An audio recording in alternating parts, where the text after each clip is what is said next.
ماہرین نے، عقلمند احباب نے بہت اچھی بات لکھی ہے. کسی بھی دنیا کے کونے پر آپ جنگ کرنے کے لیے اور اس کو فتح سے جیتنے اور حاصل کرنے کے لیے طاقتیں 6 طرح کی ہوتی ہیں. ایک طاقت ہوتی ہے اقتدار کی، دوسری طاقت ہوتی ہے مذہب کی، تیسری طاقت ہوتی ہے پیسے کی، چوتھی طاقت ہوتی ہے حسن اور خوبصورتی کی، پانچویں طاقت ہوتی ہے شہرت اور ناموری کی، اور چھٹی طاقت ہوتی ہے دماغ کی، ذہین انسان ہونے کی. یہ 6 طاقتیں جس انسان کے اندر ہوں یا 6 میں سے کوئی ایک طاقت بھی ہو، وہ اپنی بات سامنے والے سے منوا لیتا ہے. اب ان میں سے دیکھیں 6 طاقتوں کا آپ اندازہ کریں. پہلے نیچے سے چلیں. دماغ کی طاقت. کتنے مسلمانوں میں ذہین لوگ ہیں، عقل مند لوگ ہیں؟ اگر ہیں بھی، وہ عقل اپنی استعمال کتنی کر رہے ہیں؟ عقل مند ہیں بھی تو کتنی عقل استعمال کر رہے ہیں؟ اور اگر استعمال کر بھی رہے ہیں تو کن کاموں میں استعمال کر رہے ہیں؟ ملک کو نفع پہنچانے میں، یا اپنی خاندان کو اور اپنی ذات کو نفع پہنچانے میں، ملک کو بچانے میں، مذہب کو بچانے میں، یا کم از کم آخری درجے میں اپنے آپ کو بچانے میں؟ اور اگر کوئی ذہین پڑھا لکھا عقل مند ہے، وہ ملک میں رہنا ہی نہیں چاہتا ہے، امریکہ، لندن، برطانیہ، جرمن ادھر جانا چاہتا ہے تاکہ میرے دماغ کا صحیح ریٹ لگ سکے، اس کی صحیح قیمت لگ سکے. اس لیے بڑی بڑی کمپنیاں اور بڑی بڑی فیکٹریاں اس کے دماغ کو کیپچر کر لیتی ہیں، لاکھوں روپے میں اسے خرید لیتی ہیں. تو پھر جو لوگ رہ جاتے ہیں وہ آدھے دماغ کے رہ جاتے ہیں، اور آدھے دماغ کے لوگوں سے کوئی انقلاب اور کوئی فیصلہ ہونے والا نہیں ہے. میں یہ نہیں کہہ رہا ہوں کہ ہندوستان میں رہنے والے لوگ آدھے دماغ کے ہیں، میں یہ بھی نہیں کہہ رہا ہوں کہ وہ پورے دماغ کے ہیں. دوسری بات یہ ہے کہ شہرت، دوسری طاقت، یہ مشہور ہونا ہے. سیلیبریٹیز ہیں، فلم انڈسٹری کے لوگ ہیں، کرکٹر ہیں. اس فیلڈ کے ذریعے سے جب وہ لوگ مشہور ہوتے ہیں تو اپنی شہرت کی وجہ سے وہ لوگ اپنے بہت سے کام نکال لیتے ہیں. ہم میں سے ہر مسلمان ویسی شہرت رکھتا ہے آج کی دنیا میں. تیسری طاقت حسن اور خوبصورتی کی ہے، اور حسن اور خوبصورتی کی طاقت عام طور سے مردوں میں نہیں دیکھی جاتی، عورتوں میں دیکھی جاتی ہے. جتنی مس ورلڈ بنتی ہیں لڑکیاں اور خواتین، وہ اپنی خوبصورتی کی وجہ سے ہیروئن بنتی ہیں، اپنی خوبصورتی کی وجہ سے وہ ایڈ وغیرہ دینے کے لیے آتی ہیں، اپنی خوبصورتی کی وجہ سے وہ ایئر ہوسٹس بنتی ہیں، اپنی خوبصورتی کی وجہ سے صابن کپڑے ادھر ادھر کے وہ ایڈز دے کر کماتی ہیں، اپنا گزارا اور اپنا انتظام کر لیتی ہیں خوبصورتی کی وجہ سے. لیکن کیا مسلمان اپنی بہو بیٹیوں کی خوبصورتی کا ایسا ناجائز استعمال کر سکتا ہے کہ وہ بھی اپنی بہو بیٹیوں کی خوبصورتی کا ایڈ لگا کر وہ اس کے ذریعے سے پیسے کمانا شروع کر دے؟ اس کے بعد چوتھی طاقت ہے پیسے کی. مسلمانوں کے پاس کتنا پیسہ ہے کہ اس پیسے کو وہ استعمال کر کے اپنے ملک کے اندر اپنا حق حاصل کر سکے. اور اگر ہے بھی مسلمانوں کے پاس پیسہ تو وہ پیسہ کن کاموں میں لگ رہا ہے؟ کتنے غریب بچے ہیں جو اسکول پڑھنا چاہتے ہیں، ذہین ہیں، لیکن کتنے مسلمان ایسے ہیں جو اپنے پیسے سے غریب بچوں کو پڑھانا چاہتے ہیں؟ کتنے نوجوان ایسے ہیں جو ان کی اگر ایگزام فیس ہو جائے یا ایڈمیشن فیس ہو جائے یا ان کی سالانہ فیس ہو جائے یا ان کے باہر کی کسی بڑی کمپنی کا آفر آیا ہو اس کے لیے ویزے ٹکٹ کا انتظام ہو جائے، کتنے مسلمان ہیں جو اس کا تعاون کرنے کے لیے تیار ہوں؟ کتنے مسلمان ہیں اپنے نوجوانوں پر IPS IAS پڑھنے کے لیے جتنا خرچ آ سکتا ہو، لائر جج بننے کے لیے جتنا خرچ آ سکتا ہو وہ برداشت کرنے کے لیے تیار ہوں؟ حتیٰ کہ مسلمانوں کی غفلت یہ ہے کہ پیسہ ہونے کے باوجود وہ اپنے وینچر بنانا چاہتا ہے، وینچر خریدنا چاہتا ہے، اور وہ شاپنگ مال خریدنا چاہتا ہے، فنکشن ہال بنانا چاہتا ہے، لیکن اپنے خاندان کا کوئی بچہ IPS IAS میں آنا چاہے اس کی فیس دینے کے لیے تیار نہیں ہوتا ہے. کیوں؟ اس سے اس کا فائدہ ہوگا، میرا کیا فائدہ ہوگا؟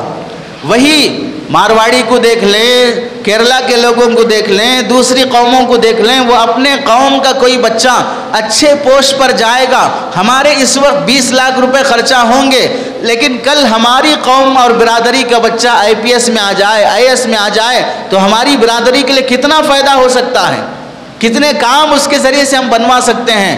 وہ فیوچر کا سوچ کر 10-20 لاکھ روپے اپنی نسل پر ایسے ہی لٹا دیتے ہیں.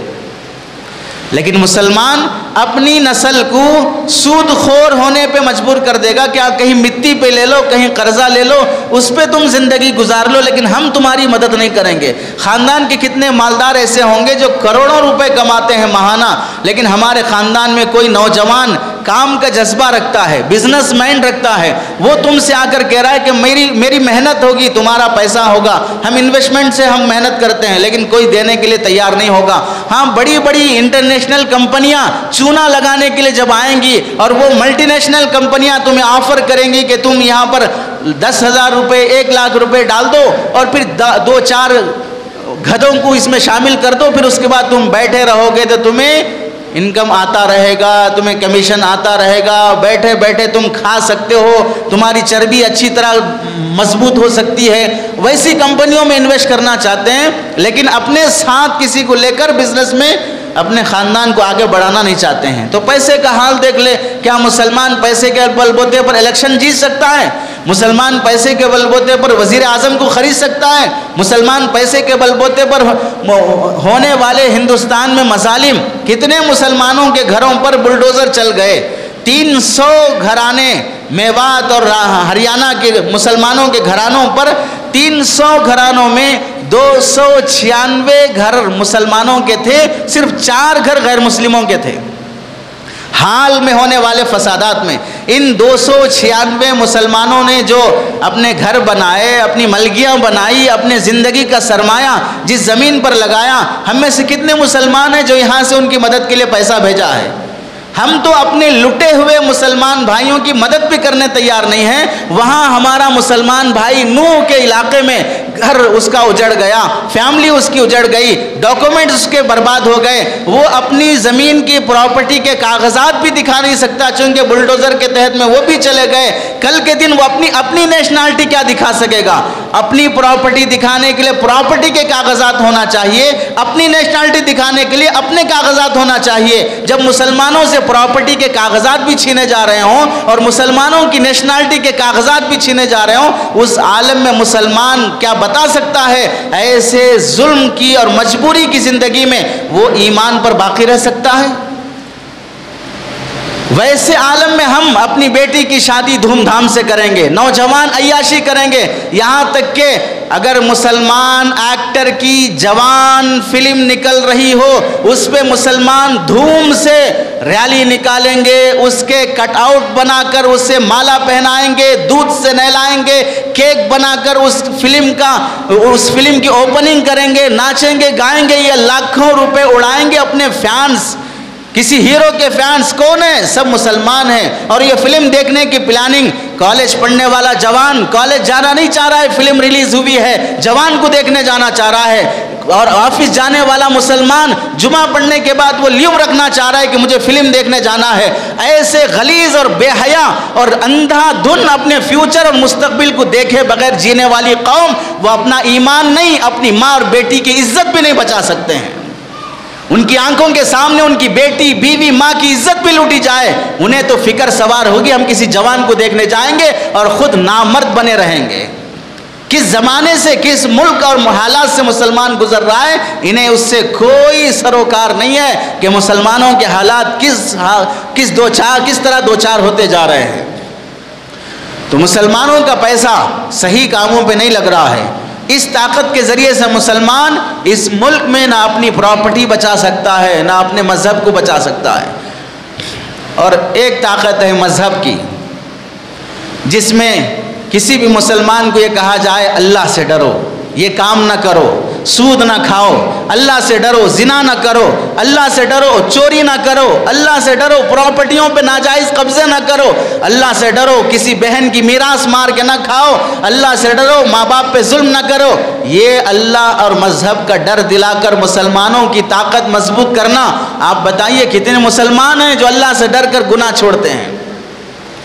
وہ پہلی صف کے نمازی بھی ہیں, وہ 5 وقتہ نمازی بھی ہیں، لیکن ان کے گھروں میں پراپرٹی کے جھگڑے چل رہے ہیں، ان کے گھروں میں بیویوں پہ ظلم ہو رہا ہے، ان کے بچے شراب کے عادی بنتے جا رہے ہیں، انہیں مذہب کا کہاں سے ڈر حاصل ہوگا؟ اب تو مسلمانوں کا مذہب اس ملک میں خطرے میں پڑا جا رہا ہے۔ مسلم پر صلی اللہ پہ حملے، قرآن مجید کو جلایا جانا، سرکار دو عالم صلی اللہ علیہ وسلم کی شبیہ کو بگاڑنا اور کارٹون بنانا، اللہ کے نبی علیہ السلام کی تعلیمات کو بدنام کرنے کے لیے حضرت عائشہ رضی اللہ تعالیٰ عنہ کی کم عمری پر شادی کرنے پر اعتراض کرنا، مسلمانوں کے مذہب میں تعدد ازدواج پر اعتراض کرنا، مسلمانوں میں مسلم پر صلی اللہ ان کے اپنے مذہبی، ملی، آئلی اور شرعی مسائل پر مشتمل ایک کمیٹی اور جماعت پر انگلیاں اٹھا کر اسے ختم کرنے کی کوشش کرنا، مسلمانوں کی مسجدوں پر بلڈوزر چل رہے ہیں، مسلمانوں کے مدرسوں پر بلڈوزر چل رہے ہیں، مسلمان علماء کو ناحق قید کیا جا رہا ہے۔ ایسے حالات میں مسلمان اپنے مذہب کی طاقت کیسے استعمال کر سکتا ہے؟ خود مذہب پہ باقی نہیں ہے، وہ مذہب کا حوالہ دے کر اپنے آپ کو یا مذہب کو کیسے بچا سکتا ہے؟ 5 طاقتیں مسلمانوں کے پاس نہیں رہی ہیں تو استعمال نہیں کر رہے ہیں، اور اب ایک آخری طاقت ہے اقتدار کی طاقت، حکومت اور پاور میں آنے کی طاقت۔ اور یہ پاور کی جو طاقت ہے اس کی 3 صورتیں ہیں۔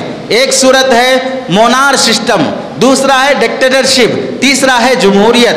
مونار سسٹم، ایک بادشاہ بنا اس کے بعد وہ مرا، دوسرا بادشاہ بیٹا بادشاہ بنا وہ بنا، اس کے بعد وہ بادشاہ بنا۔ ہندوستان میں مونار سسٹم نہیں ہے، سعودی عرب میں چلتا ہے۔ دوسرا ہے ڈکٹیٹرشپ، وہ یہاں نہیں ہے، وہ چائنا میں اور نارتھ کوریا میں چلتا ہے، وہ یہاں پر نہیں ہے۔ تیسری طاقت ہے جمہوریت اور سیکولرزم، وہ طاقت ہندوستان میں چلتی ہے۔ ان 6 طاقتوں میں سے ایک طاقت ہے اقتدار کی۔ اقتدار کی طاقت میں ہے ایک طاقت جمہوریت کے ذریعے سے، سیکولرزم کے ذریعے سے پاور میں آنا، اور اس سیکولرزم کی طاقت کی بنیاد ہے وہ ہے ووٹر آئی ڈی اور ووٹ کے ذریعے سے طاقت میں آنا۔ آدمی سسٹم کا حصہ ووٹ کے ذریعے سے بنتا ہے، ووٹر آئی ڈی کے ذریعے سے مسلمان کسی کو ہرا بھی سکتا ہے، کسی کو جتا بھی سکتا ہے۔ یہ ملک جہاں پر ہم جی رہے ہیں یہاں پر ووٹ کے ذریعے سے حکومتیں بدلتی ہیں، ووٹ کے ذریعے سے حکومتیں گرتی ہیں۔ ہم اپنا سربراہ، اپنا حکمران 5 سال تک کے لیے ووٹ کے ذریعے سے منتخب کرتے ہیں۔ 5 سال تک کے زندگی کے فیصلے، ہماری پراپرٹیوں کے فیصلے، ہماری مہنگائی کے فیصلے، ہماری اکنامک کے فیصلے، ہماری نیشنلٹی کے فیصلے، یہ سب کے سب ووٹ کے ذریعے سے حاصل کی گئی اقتدار کی وجہ سے ہوتی ہے۔